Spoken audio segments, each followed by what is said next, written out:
The Path to Authenticity is brought to you by GIA Miami.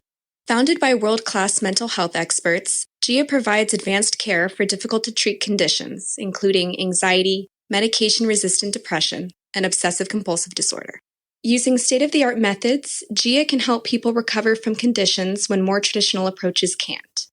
Dr. Antonello Bonci has assembled an expert team serving international clientele in a modern and resplendent Miami setting. If you or someone you love is suffering from depression, anxiety, OCD, or other mental health concerns, call GIA at 833-713-0828. You can learn more about GIA by clicking the link in the show notes or by visiting giamiami.com. Thank you for listening to The Path to Authenticity. My name's Tom Gentry. I think of this show as the opposite of small talk. You'll hear real conversations with real people who know who they are. We talk about what makes them who they are, how they became who they are, and how we might become truer expressions of who we are. I'm Hallie Heeg, and this is The Path to Authenticity.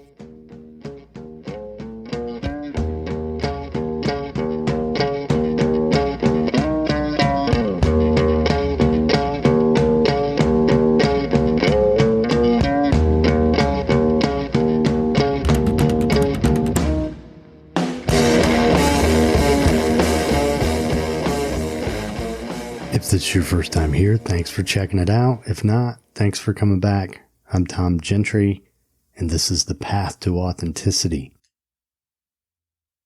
Episode 198 for October 25th. And this is an episode where I dip back into the archive to talk to my friend Hallie Heeg. So I actually had a listener who requested that I talk to someone who is an expert on eating disorders, and Hallie is the first person I thought of. We hadn't spoken for a long time before this conversation, and it was great to catch up with her. Hope you enjoy it. It's a conversation with Hallie Heeg.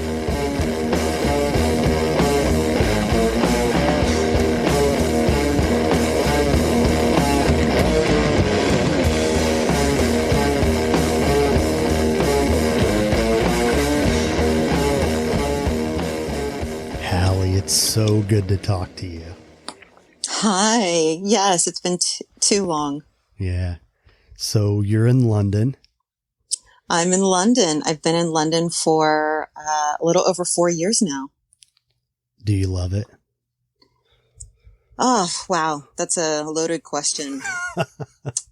It is. You know, I moved from sunny San Diego to, normally when I say this, rainy London. Mm-hmm. And London's a hard place, especially when you move here, when you didn't move here for a job, you didn't move here for school, you didn't move here and have kids. When you move here for a relationship at an older age, where do you meet people? Right.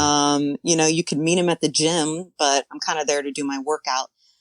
And I remember like honestly, Tom, the 6 months I was here, I was like, I'm just going to create a kindness campaign, because it was going from San Diego, where people are mindful and vulnerable. And there's a lot of, you know, open to having therapy and where London is, I'd ask someone how they're doing and it's fine. No one talks on the tube to each other. You don't make eye contact. There's rules, you know, what side of the escalator you stand on. And that was really hard for me. That you go to the grocery store and you know, my family's from Dallas, where everyone says hello, and you go to the grocery store and no one asks, how are you? You ask them and they just, you know, if you talk to someone, they think you're either hitting on them or you're crazy. So it took a long time, and I really had to find my tribe. And that took, I'd probably say, about 1.5 years. And it was I had 1 foot in London and 1 foot out, and I kept wanting to run home. And any chance I got, I just wanted to go home because that's where it was better. And that's where I was comfortable. And I really honestly always thought I was going to be this big girl that could live in a big city like New York and and own it. And I really struggled the first year and a half to 2 years of being in London. But you're at a point now where things have leveled out a little bit. You feel better about it? Yeah. I mean, London is direct access to the world, and the conversations are so much more cultural here, right? Because it's a international hub. So the one thing I think I'll struggle moving back to the US is the conversations are about America, and that's great. But here it's, my son speaks German. He's 22 months old. He understands German. Right. He understands English, and he understands Spanish, and most of the schools you go to, the kids are speaking 3 languages. You go to the park and it's just constantly different languages. And I love that. I love just being around different cultures, different types of people, and just being able to get on a plane, and within an hour, it's not like I get on a plane and San Diego to LA and nothing's really changed, or even San Diego to Kentucky and nothing's changed really. There's still the Targets, there's still the Walmarts, versus here they're speaking a different language in France, and they're speaking a different language in Spain, and there's different cultural rules. And so that's been really lovely. That direct access to the world has been amazing for me. Sounds great. So I told you I had a listener who asked if I could speak to someone who is an expert on eating disorders. And you're the first person I thought of. First, because you are an expert on eating disorders, but also because you're very articulate, Oh, thank you. Yeah. So tell everybody what you do.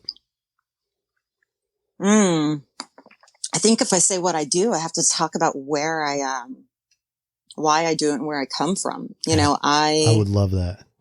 I grew up as a pastor's kid, and my life was kind of seen through a glass house, and I was always having to put on a persona, making sure that we looked right and we spoke right, because my dad was running this church, and it was a town. And so around 12 or 13, I was really struggling with adolescence, and there was girls that were starting to bully and jealousy. And I remember just going to my mom and dad and saying, I'm just having these emotions. I'm feeling scared and anxious. And my dad's response at the time was just go talk to God about it. Go pray about it. And I just didn't want a pastor at the time. I just wanted a dad just to validate me and validate feelings. And no one taught me about eating disorders. I just remember one day eating a bunch of food and sticking my finger down my throat, and all of this food came up. And I remember looking at it, and I'm like, that's everything I'm holding on. Those are all the emotions. And it became this release mechanism, and it became this coping mechanism, like my blanket that I carried around. And it really helped me until it didn't anymore. And so, fast forward, I was an athlete. I was in honors classes, but I was really struggling with an eating disorder. And if I wanted to see a therapist, my dad would give me someone from the church. So I didn't really trust that what I said was really going to be held in confidence. I went to university, and I was smoking pot and still just really, really insecure and really struggling with low self-esteem, body image, comparing. And that kind of there was just this hole in me that really I was kept trying to fill. And I graduated from university and thought I was going to go save the world. And went to go work for a congressman in DC, because I thought if I could save other people, then I could avoid looking at my own stuff. And also being a pastor's kid, it was you save other people. So I had this savior mentality and never really didn't have to look at my own stuff if I was focusing on everyone else. So I would choose men to save. I would choose companies that were in distress that I could save, chose friendships that I could save, went to DC and thought I could save the world. Realized very quickly, Washington, DC is not where you save the world. And I came back in and got into healthcare. And I was 24 at the time, and I got asked to be the executive director of assisted living and Alzheimer's facility. And you got to imagine this, Tom. It's an 84 unit kind of assisted living where all these old people live, right? Mm-hmm. And their ages from 65 to 90. And part of my job was they asked me to go live there.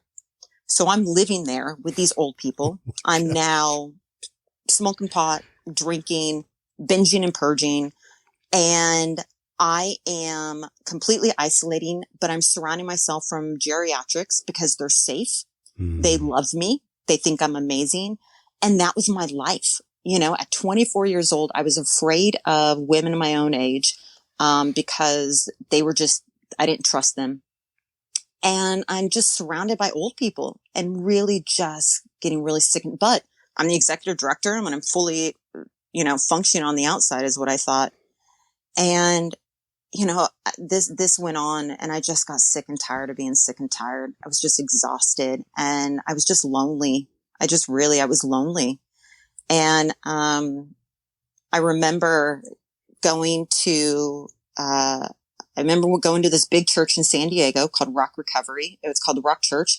And they had this line in the bulletin that said Rock Recovery. And I had no idea what that meant, but I was like, I need recovery. I don't even know what even that means. And I remember showing up and it was at a sober living and it was a 12-step Bible study for any type of addiction.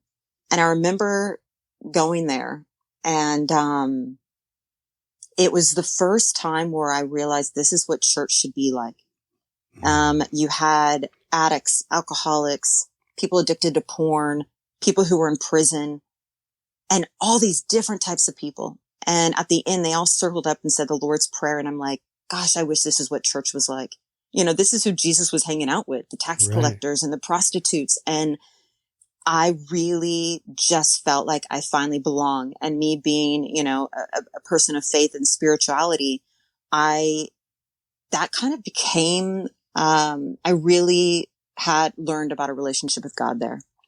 And I remember I got a year of sobriety and I was seeing, I don't know if you remember Tom and Ann Martin, but they were at the Betty Ford Center and they would do couples work.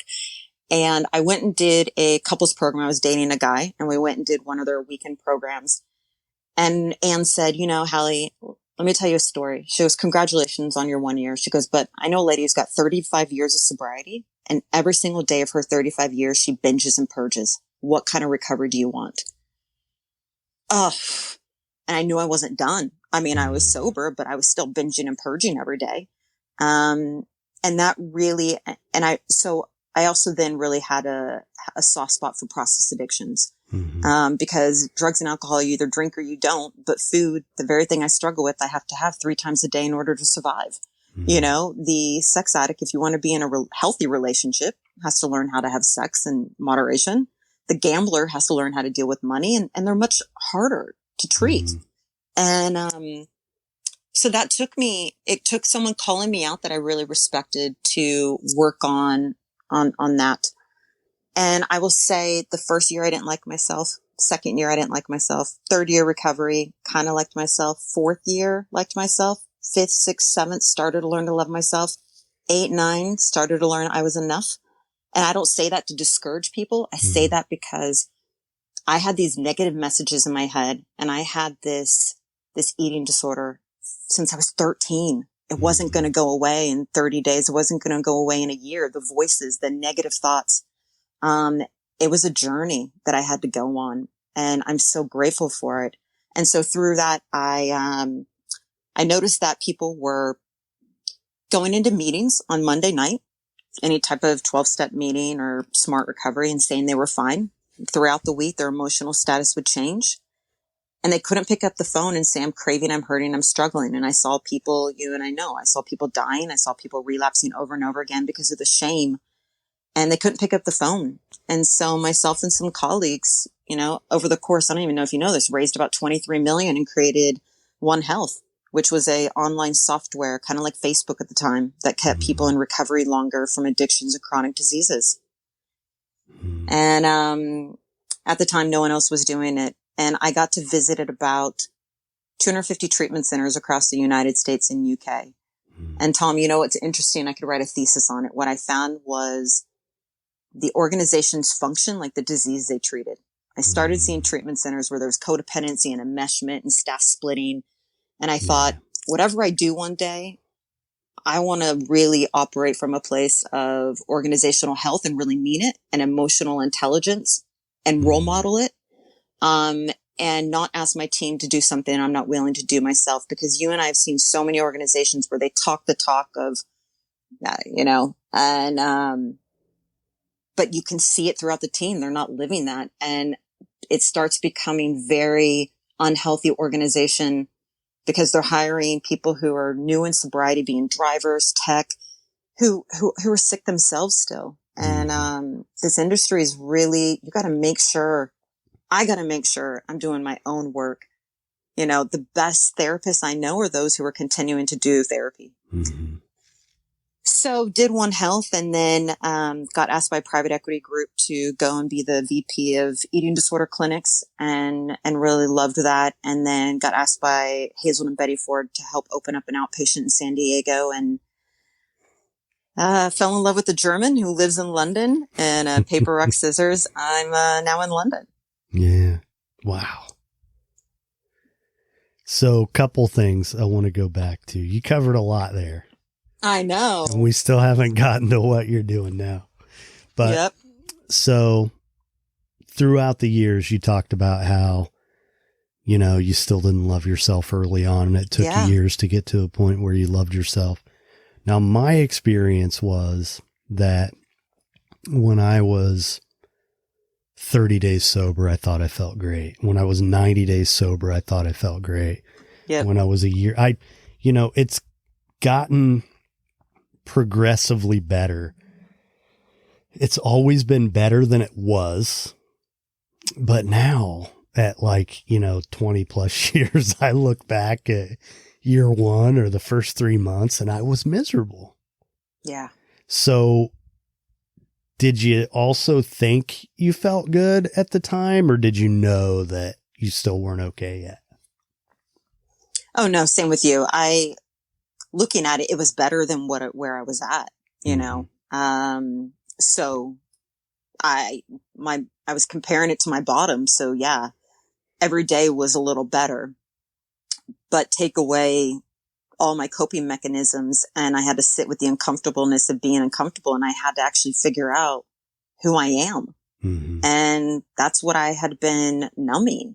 And that was part of the eating disorder, was just numbing all those feelings, because I didn't like who I was. I wasn't okay with who I was. And again, I had a great family. No one ever told me you're not enough. Right. That became the message and the tape for me, was I wasn't enough. I wasn't good enough, smart enough, pretty enough, successful enough. You could tell me you love me 100 times. It wasn't 101. And so until I really worked on that piece, the I'm not enough, I was going to continue to keep trying to grab anything to fill that. Mm-hmm. And then another thing I wanted to comment on is, because you and I have worked in these circles of addiction treatment facilities. And I think when you worked at OneHealth is about the time that we met. And, we've both seen tons of them. And when you talk about the dysfunction at these places, it exists. There's no doubt. But, when it functions in a healthy way, in a way that a recovering person who's getting better and living a principled life, when those are applied to an organization, it works really, really well. And I think in some ways, those organizations that you're talking about, that there's more dysfunction, they're not all that dissimilar from just a normal business. Right? There's a lot of dysfunction in corporate America. And I think I don't want to paint a picture of it's a terrible industry, I think when it's at its worst, it's a lot like other industries. And it's like other industries in that there's the good and there's the bad. And I know I've been lucky enough to be associated with the better providers and people. And part of that is because I've been intentional about it, like you have. Like I've aligned myself with people who did live by a set of principles. So my husband works in private equity, and we always laugh. What type of person puts themselves through 120 hours a week, sleeps under their desk, puts themselves through that type of culture? And look, I see the culture. I see so many different cultures in the work I do. And I think it's not just the treatment industry. I think that's just what that's what I've worked in, right? For the last 15 years. What I find, whether it is investment banking, healthcare, hospitality, is the lack of emotional fitness, right? And emotional fitness is power, understanding, strength, and empathy around your mood and feelings towards yourself and others. And I think a lot of us, and I can struggle with that.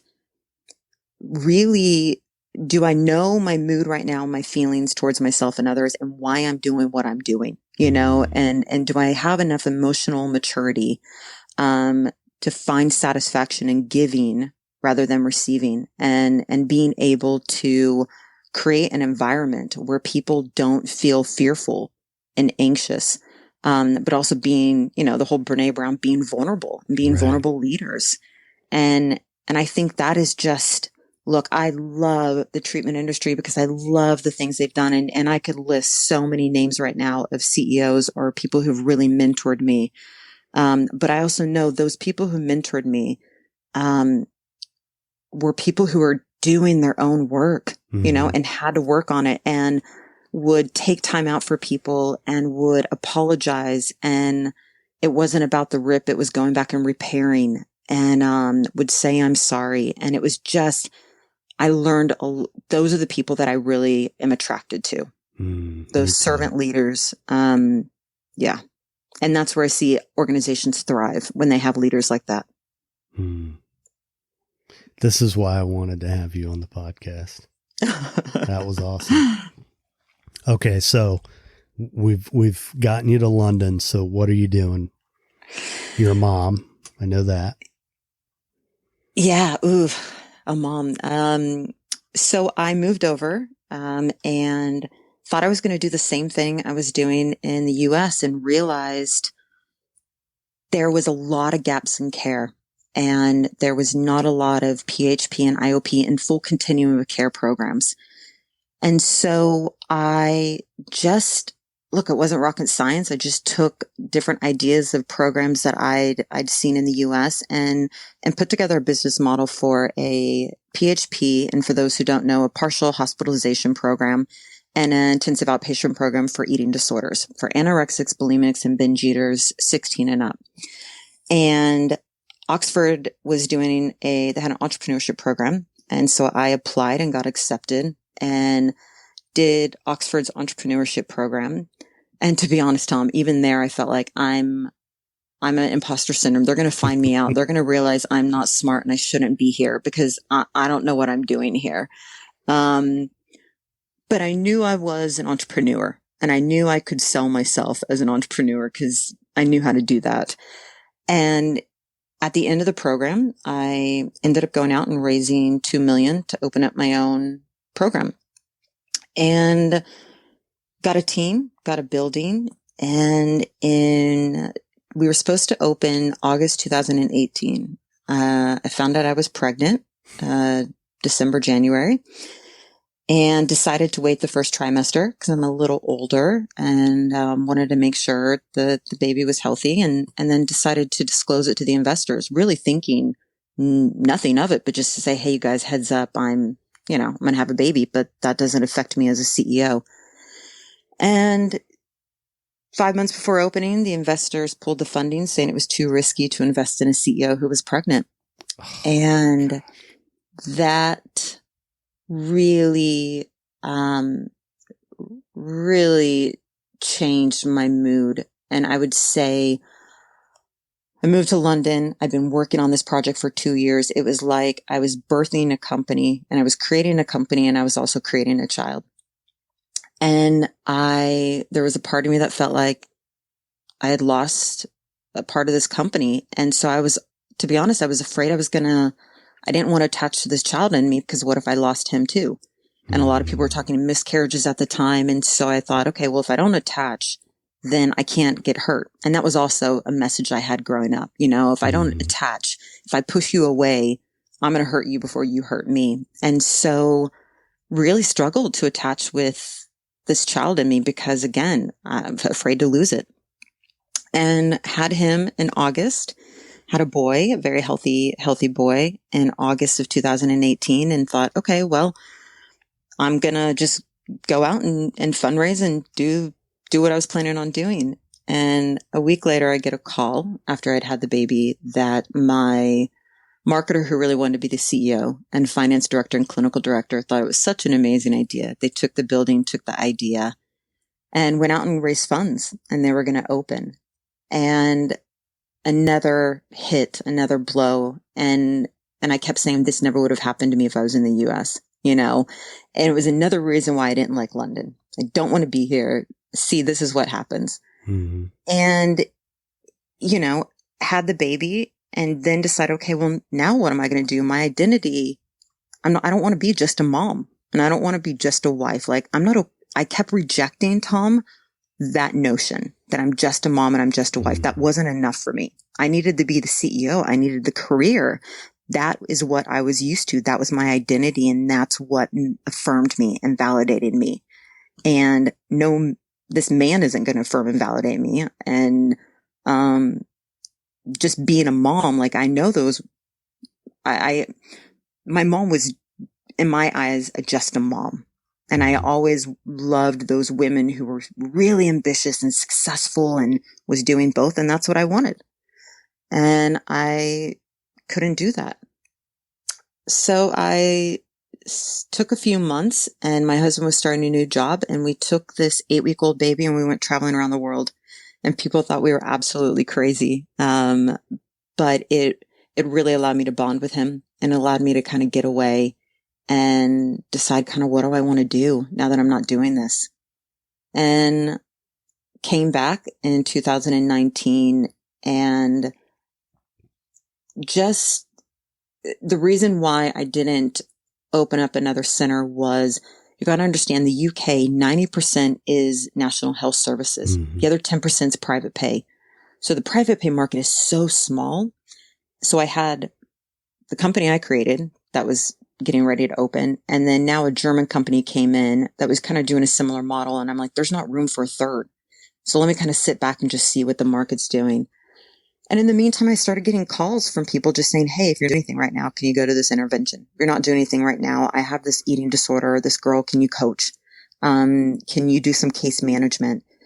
And look, it allowed me to be able to work, but also be able to be there for my son. And one of the things, I had this epiphany where I had an 11-year-old eating disorder client, and my son was about 6 months at the time, and I had to go to the hospital with this boy.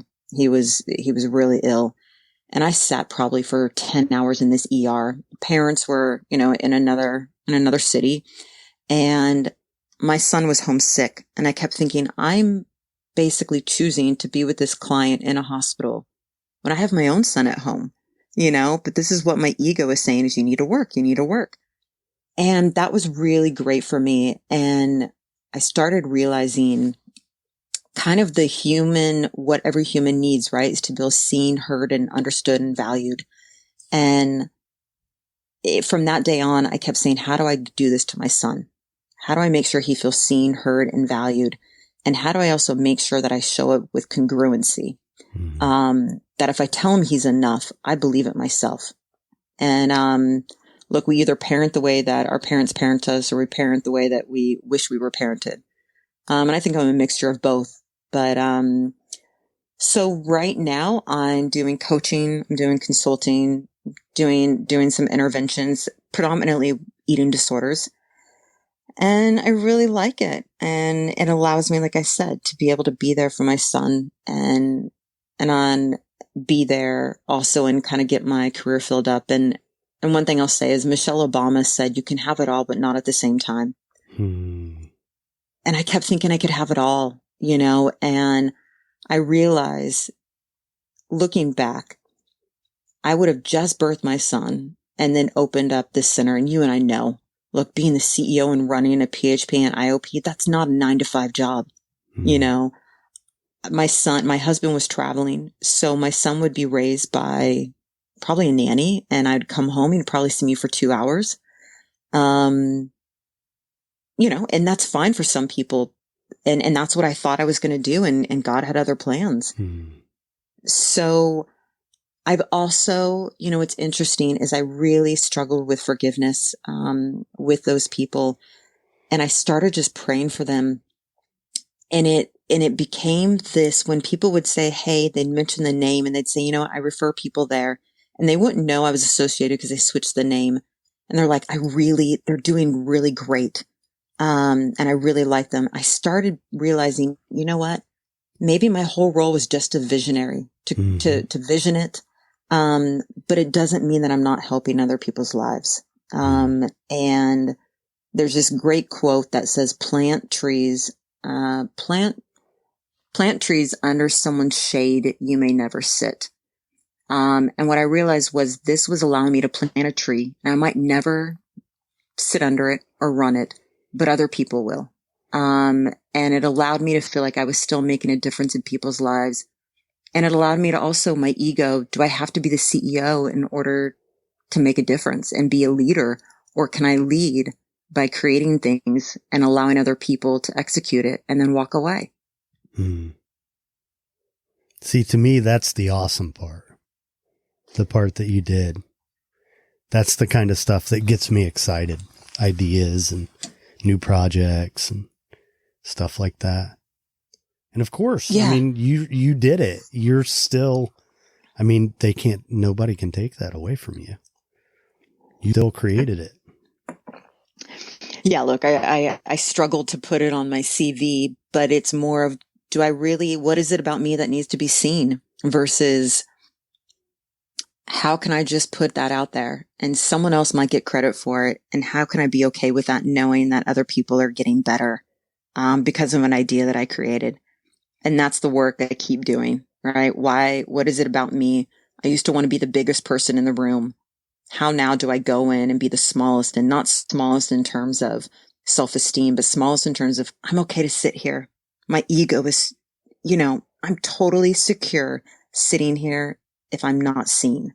And that I was not there early in recovery. And I think that also goes to the work of knowing my worth and value. And sometimes it's shaken, but getting more solid in that. Yeah, because, I mean, there's really no way of getting around the fact that addiction, process addiction, substance addiction, I mean, it's really, I mean, what's lacking is self-love. And, you know, it's a ruptured relationship with oneself. That's what it is. And that's part of the reason why I wanted to do this podcast, because, you know, that congruence of, you know, being who I am and being who I want to be, as opposed to, like for you, it was, how am I seen, or how can I be seen? And for me, it was accepted either by family or look like the good guy. A lot of times it was, you know, that sort of image thing. I want to seem like, I'm the good guy, helping people and all that stuff. It's all outside of ourselves. And we get attached to this stuff. It's not that's not what it's really about. What it's about is how we feel about ourselves. Yeah. Not how other people feel about us. Yeah. And someone said, you know, if your actions inspire others to dream more, learn more, do more, and become more, you are a leader. You know, I think for me, I had this idea, leader equaled CEO, leader equaled executive director, leader equaled whatever that story was in my head. And we're all leaders. if our actions inspire others to dream more, if we come alongside and coach people and encourage them to be their best selves, that's leading right there. Mm. We lead as parents, we lead as siblings, we lead on teams. And, for me, it's learning that there are different definitions to certain words versus the rules. I made up my own rules, and that was my playbook. Mm-hmm. So starting to really unravel my old rules, my family's core values, my family's rules, my family's narrative, my family's messages, and really create one that really helps me to be the best version of myself. Yeah, that's been big for me over the last few years. And a clear example of it that I use is I used to feel so guilty about sleeping in on a Saturday. Mm-hmm. And I mean like till 9 or 9:30, not like noon. And yeah. And it was those voices mm-hmm. from my childhood, which were good, like helpful in, getting me into a good routine as a kid and being motivated. But as a 40-something adult who is making ends meet and raising a son and doing okay in life, like I don't have to feel ashamed of myself. It doesn't make any sense. Yeah. And so then it kind of got me to start looking at, well, what are the other rules in my life that I've created for myself? And one of them was 9-to-5 job. Yeah. That's a big one that a lot of people, and one of the things I love about this whole pandemic, it's an opportunity for us to redefine ourselves and really live in a way that we want to live. And businesses are changing in real time as a result of this. Yeah. I mean, there are opportunities that existed for me before this all happened that don't anymore. But, they weren't what I needed anyway. It wasn't really where I wanted to go anyway. And the new opportunities that have come from it, not the least of which is suddenly everybody has time to do what we're doing right now, which was harder for me to get done before. And I went from having 1 episode a week to 2, which was a goal of mine, by this spring to get that done. And I was able to do that, and devote more creative energy to this. And, I think I told you about the men's, series that I'm doing. And, a lot of it speaks to, the perspective we take on things is really, really important. If we look at something like it's a problem, then we're going to find a reason why it is. And that's what it's going to be. But if we look for opportunities and look for the good in people, what we focus on enlarges, So, well, and these are unprecedented times, but it's not the only crisis we will go through, and there's some people who are going through this crisis in a crisis. There's a lot of, if you go back to eating disorders feeds on isolation, and so you have a lot of people who are isolating right now and binging and purging. And, great. Here the government says all I can do is go, for us right now in the UK, we're allowed to go outside to exercise, to go grocery shopping, or to go to the pharmacy. That's it. Right. So you have a lot of people who, are over-exercising right now. You have a lot of people who can't go to a gym, and so they're really struggling, and they're binging a lot. And so, there's a lot of people who are going through eating disorders here. The calls, it's 30, the call centers in the eating disorder charities are 30% up. Anxiety, depression is up. And so I just see, this isn't the only crisis we're going to go through. And some of us were in a crisis before we even got into this. And that crisis just kind of carried over. And I feel like some people are just holding on, barely holding on. Yeah. And we need to hold space, you know, for people's reactions. And I think for me, I was quick to judge, or I started getting annoyed when people started talking about in online virtual meetings, you know, about they can't get X amount of foods or certain things. And it was like, oh my goodness, seriously? Like, we have people dying. But the reality is I had to really go through the comparable suffering, right? Right. And just because what I'm going through, and someone else is going through doesn't still mean that it isn't a big deal to them, even though COVID and we can't see our family, we can't hug people. It doesn't mean I had to really learn that my comparable suffering to not take away from whatever everyone else was going through. It does not give me the right to judge their process. Mm-hmm. Yeah. You know, one of the things that really saddens me about it is the families who are losing people and they can't grieve together. Yeah. You know, the funerals that aren't taking place. That because we're, as a culture, so bad at grieving anyway. Mm-hmm. There are a lot of wounds that are resulting from this. But, you know, I mean, it goes back to, you know, where can I help? What can I do? And you're finding a way, right? Yeah. You know, I mean, through this, I'm doing a lot more virtual groups. I've found,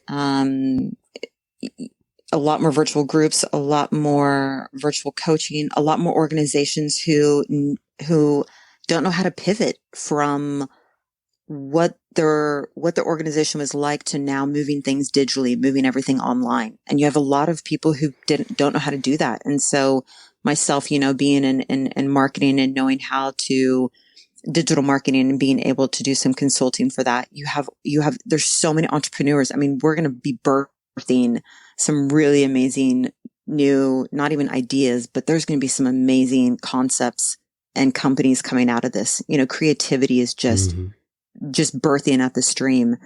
And, you know, I really, for someone like myself being an extrovert, this has been extremely painful. I always tell people, I'm like, I didn't plan on being in lockdown for almost 3 months with my husband and my 21-month-old. I'm ready to switch houses. When do we get to rotate? I'm ready. I'm ready to go be in a girl's house with all girls. But it's really gone back to why am I struggling with boredom? Why am I struggling with things going slow? Why do I need it to go very quickly, fast pace? What is in the waiting?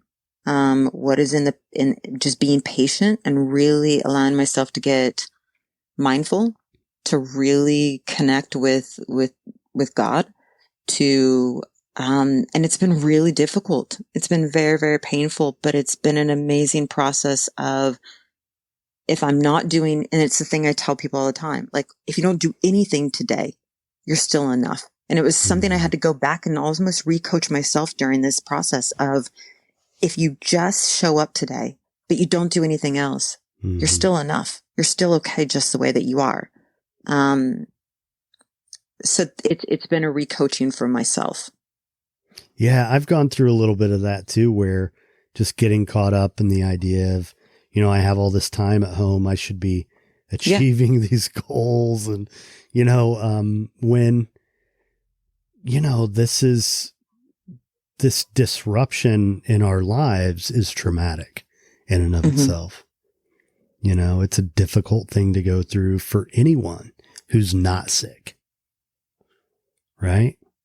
Yeah. And then for me, the political parts of it have just been,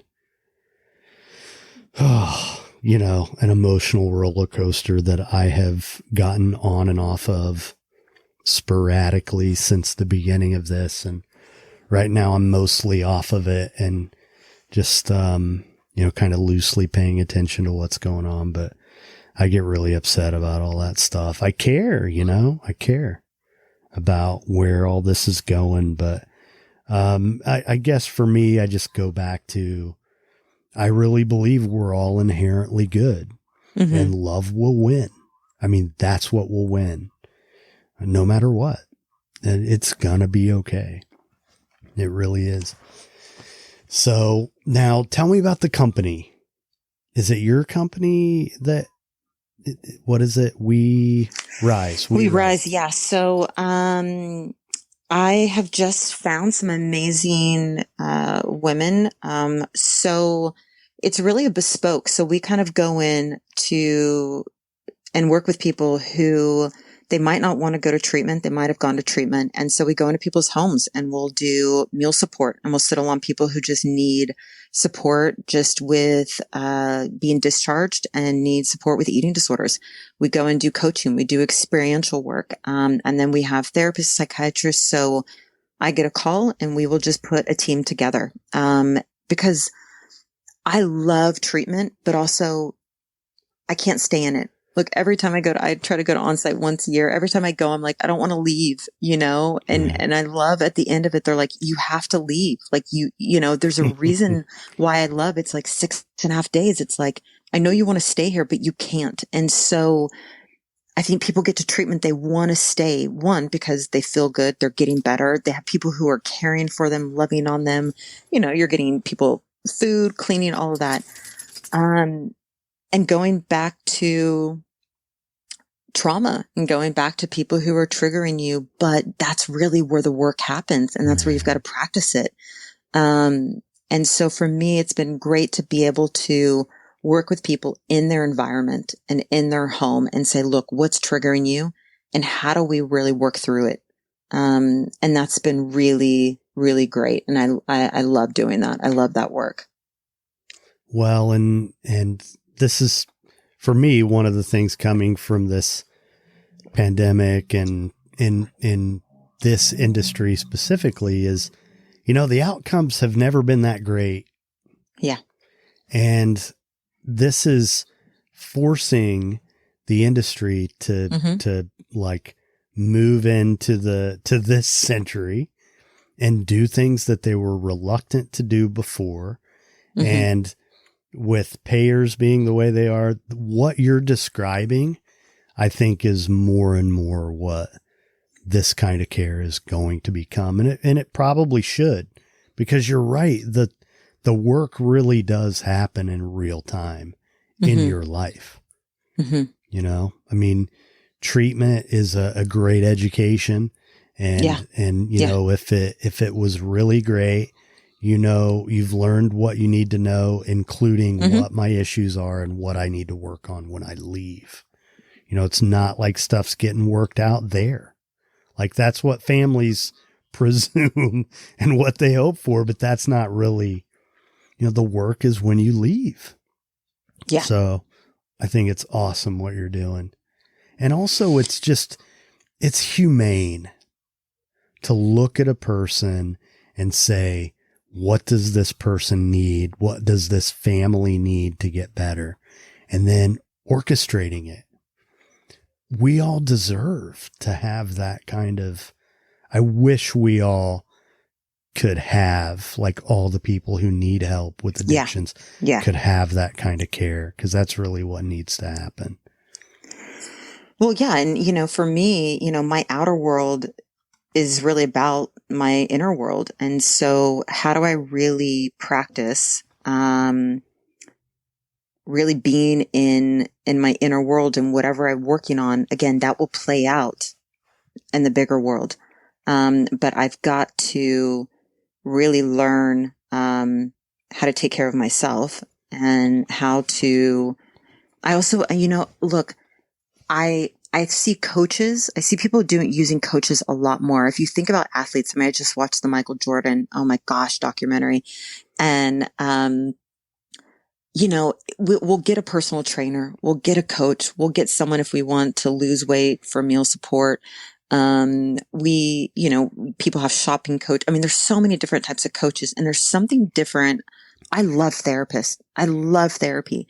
There's also something different between a therapist and a coach, you know? Mm-hmm. And when I talk to my coach, I don't think I really believe he really thinks I'm amazing and great and really speaks that into me. And sometimes therapists just can't do that. Right. And so for me, I keep going back to whether I should go get my degree and then where would I practice? And I kind of like being able to operate outside of some of not the boundaries, the lines of this box and just tell people, you are amazing. You are so worthy and deserving of greatness. You know, we all are. And that's the one thing I tell people is like, don't count yourself out this early. You're still so many things you don't even know you are yet. You know, who you are hasn't necessarily been determined yet. Don't count yourself out of the race yet. And really being able to coach people. And every time I do it, you know, look, I'm also telling my inner child the same thing. Right. It's really what I'm doing. Yeah, I know.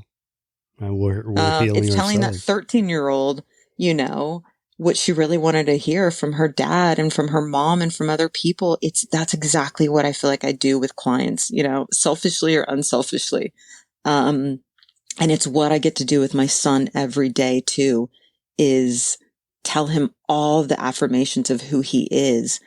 Cause I'm also telling that little girl who she is. Mm-hmm. Cause she needs to remember it.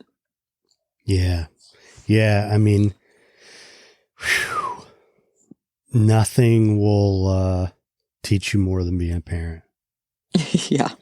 I mean, it's just been such an amazing experience for me.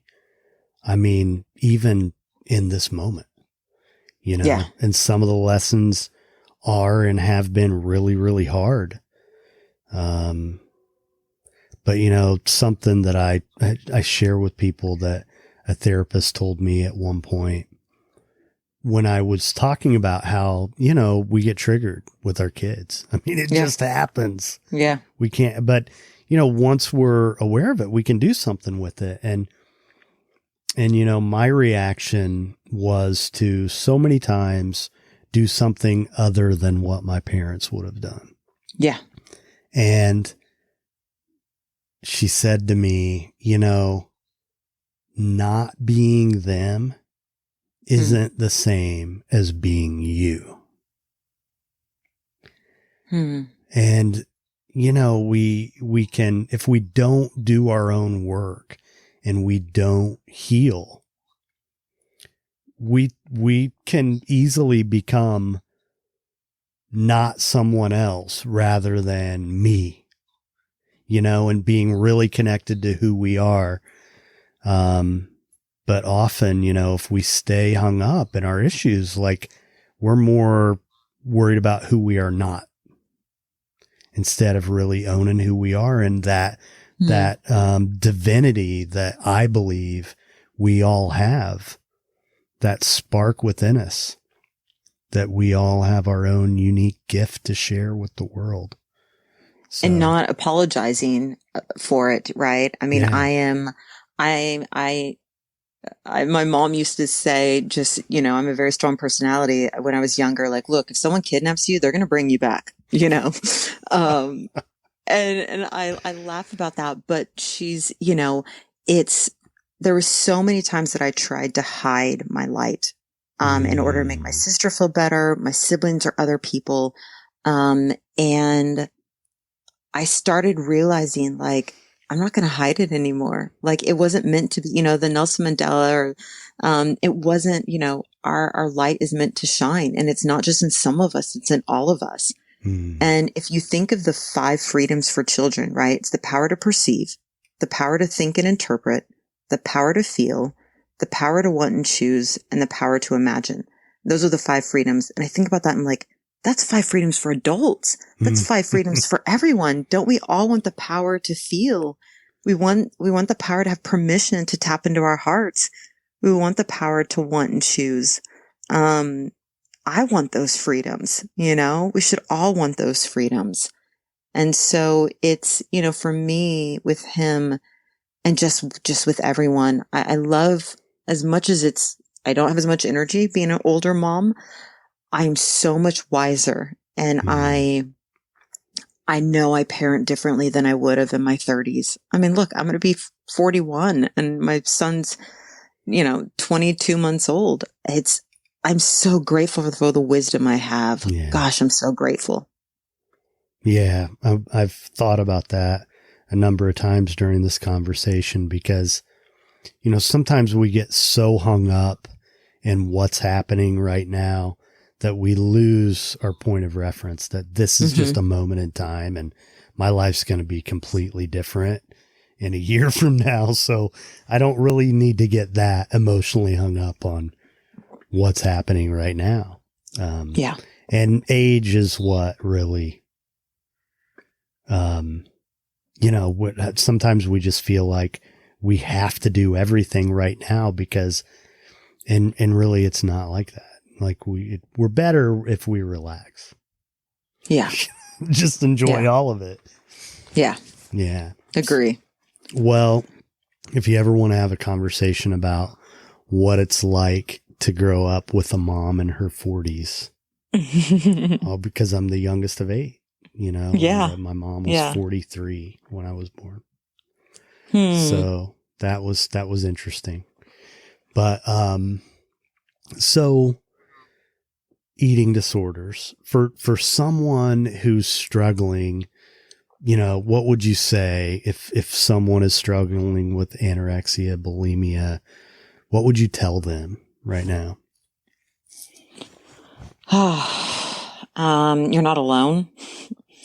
You're definitely not alone. And I would say the recovery looks different for everyone, and it's a process. And I would say don't do it alone, because that's really what the eating disorder wants. And to really reach out to, there's free resources and, there's resources that you can pay for. But really getting, I would say, if you can get a therapist or a coach, get into some sort of fellowship whether that's Eating Disorders Anonymous, Anorexics and Bulimics Anonymous, Overeaters Anonymous. There's some great programs virtually now. I mean, there's a meeting, it seems like every couple of hours now. And that to me was big, not feeling like I was the only one struggling with this gigantic thing that I had shame with. And I always tell people the difference between shame and guilt. Shame is there's something wrong with me, and guilt is I'm doing something wrong. And a lot of times people say guilt, but it's really they're saying something's wrong with me. And look, nothing's wrong with you.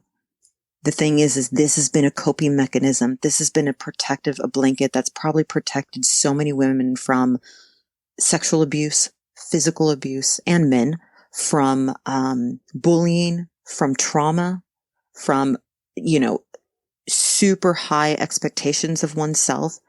And they don't have any other coping skills except for this. This is the one. And there's some people who feel so out of control in their lives, or their parents control every aspect, that this is the one thing they're like, nope, I'm going to control this. You can't, I get to control this. And so letting them know, look, you think you're controlling it, but it's controlling you. It is. And it's going to take time to heal, but you don't have to do it, and you don't have to stay there alone. And so I think first of all, it's realizing it's so brave saying, I need help, asking for help. And then it's finding the right people and the right resources. And look, if someone's struggling, they can reach out to you, and I'm happy to give them, some resources. You can put resources on your website, whatever you need. There's an amazing book I give everyone, even parents, called Life Without Ed. And it's a great book by Jenny Schaefer. And it just talks about ED, which is ED, eating disorder, and really giving it a name, and saying, this is Ed. Ed's a bully. And that really helped me to separate myself from the eating disorder and really start realizing I need to divorce my eating disorder. I need to break up with my eating disorder. I need to and being able to separate myself from it was really powerful for me. Hmm. Okay.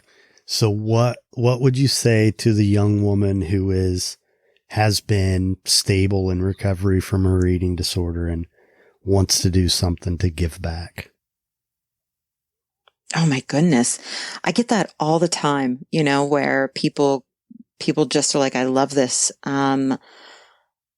If you feel like you want to be a therapist, then do it. If you feel like you want to be a coach, then get the certifications. If you want to start a meeting, start a fellowship meeting. There are so many people who need meetings in so many rural areas where they can't find one. I mean, I think there's so many AA meetings and NA meetings. But finding an eating disorder one is still difficult and challenging. And I would say, contact a local chapter and set one up, set up a nonprofit and run your own group. If you're in a good place, start talking about it, because I started attracting people because I was vulnerable and because I was honest about it. And it's still something people don't talk very publicly about with eating disorders. You have a lot of, I'd say, not I'm saying Russell Brand, but there's celebrities out there who are in recovery from drugs and alcohol. It's still hard to find the eating disorder people. And so be that person who says, look, what I always tell people is I survived. I didn't become my worst fear. I didn't become obese. I didn't explode. My worst nightmares never came true. I still eat 3 meals a day. I work out. I can eat the foods that I thought I never could.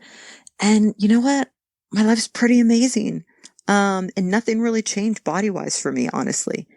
Everything changed mentally for me and how I felt about myself. And so I would say, if you're okay with it, be vulnerable, be authentic, start telling your story. Whether it's on a platform, whether it's on social media, on a blog, just start, because there's someone somewhere that you never know that needs to hear that message of hope. All right. So the younger Hallie who was struggling, what would you say to her? Oh, wow. I would say, Hallie, when you numb all the pain, you numb all the good too, and, you're trying to numb the pain, but you're also numbing the good parts. And you're going to get through this. You will. But don't give up on yourself. You're worth fighting for. And I'm sorry, that you didn't feel affirmed and you didn't feel loved and you didn't feel validated. And all of your emotions and all of your feelings are completely valid. And I hear you and I see you and I understand you. There is someone here that sees you. So don't give up. And you are deeply loved. I just needed to know that. I needed to know I was deeply loved and that I was okay just the way I was. I wasn't broken. I just had some issues and I didn't know how to cope with it, but you get through it. And owning your story now, it can be hard, but it's not nearly as hard as spending your life running from it. So don't run, and those girls you never become, those girls that you really cared about in high school that were mean to you, you're not friends with them ever. After high school, you never see them again. Want to be. And those girls who kind of were the tapes, you're not even friends with them. You have amazing friends who, you've met from all over the world. So those girls who made such an impact on you from 13, 14, 15, 16 years old, you never see them again, ever. And so don't let 1 year of junior high or high school define you. You're more than that. You're more than just a year or 2 years. You're more than that. And I think we think at that age, this is life. This is all there is. And of course you don't know any better, but gosh, things get so much better. There's such a bigger world out there than 13. Hallie, this has been great. It's been so good catching up with you. I really appreciate you taking the time to do this. Oh, well, thank you for having me. It's been too long since we've connected, so thank you. It's been a real gift.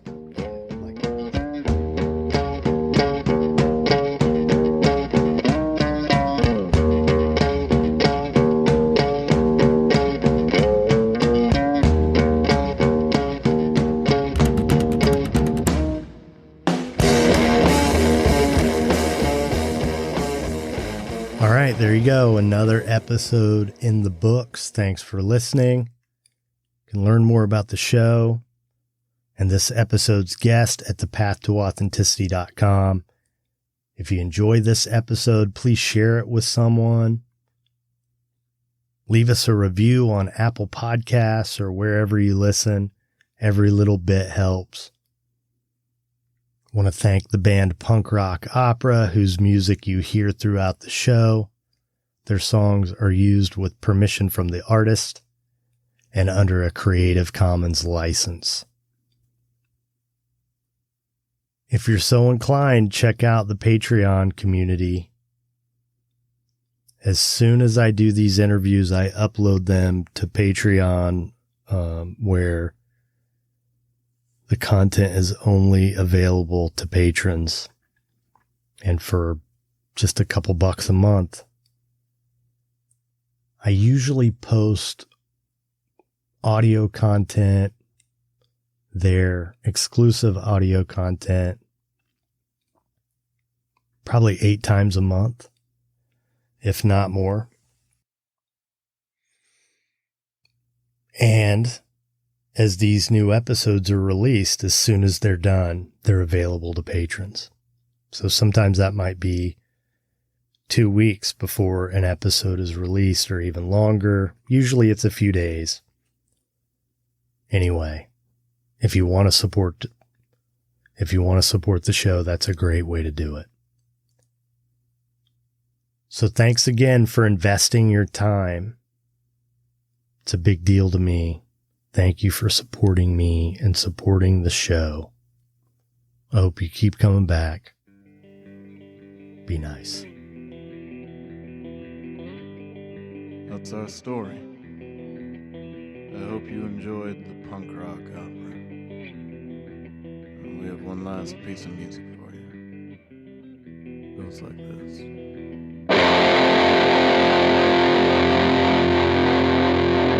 Okay, go.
You cannot make us. We are the GIA Miami.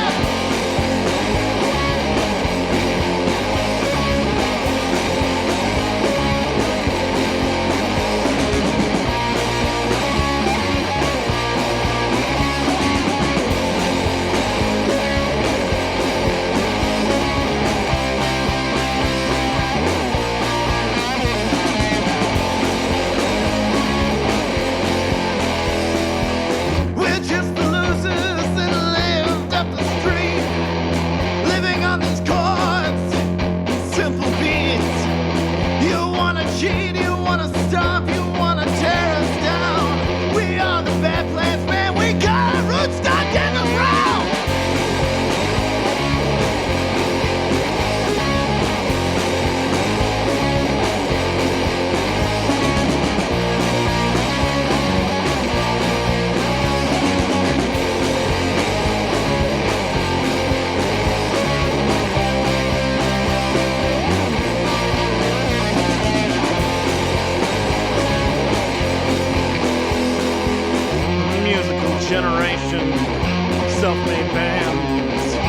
cut our teeth with bloody hands.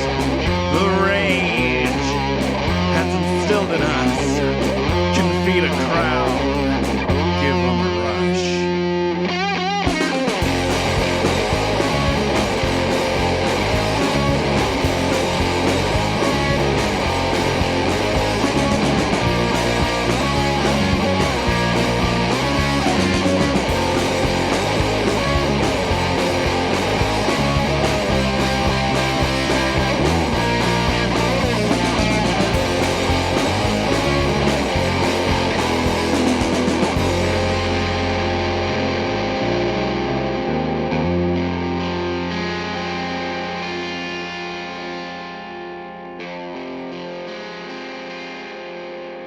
Thank you. And good night.